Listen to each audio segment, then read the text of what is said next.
The abandonment recovery workshops deal with the primal wound of abandonment, not just the symptoms such as going through a breakup or being alone because you can't find a relationship, or being attracted only to the unavailable, or being insecure and having that sabotage your relationships and your other goals, or having low self-esteem and performance anxiety, or lots of self-sabotage. These are all things that people who attend the workshops recover from, and we do deal with them.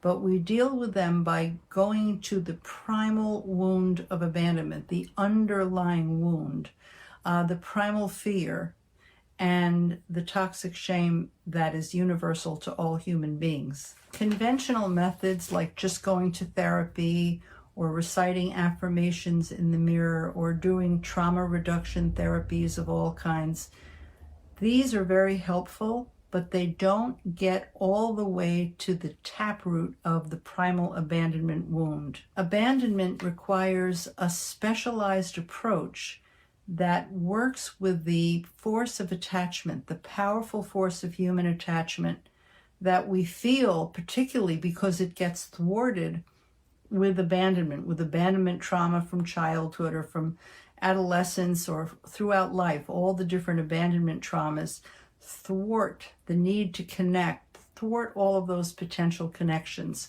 and we live with that angst. That powerful force is something that we can redirect. There are 5 hands-on exercises, which I call Akeru, which work with this powerful force of attachment to create self-love on a level that is actually real and has to do with giving the self-love, which means giving the self-esteem and support and reassurance, and that also make a connection deep within the self that serves as a template for making healthy connections with other people. Abandonment therapy works on principles that are slightly different from conventional psychotherapy because abandonment is not pus. You don't get rid of it by having a catharsis. You don't have a primal scream and get rid of all the toxins. Because abandonment is primal. We have to work with the energy within the primal abandonment wound.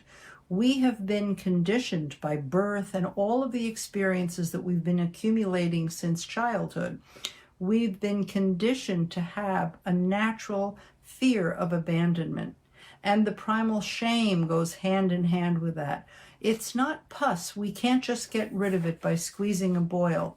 We have to work with it. And there's a specialized way of working with that energy that actually promotes personal growth and helps you make a deeper connection to yourself and others. The abandonment workshops have a lot of interaction, a lot of sharing, a lot of safety, and they welcome anyone with abandonment issues of all kinds, as well as therapists looking for continuing education credits.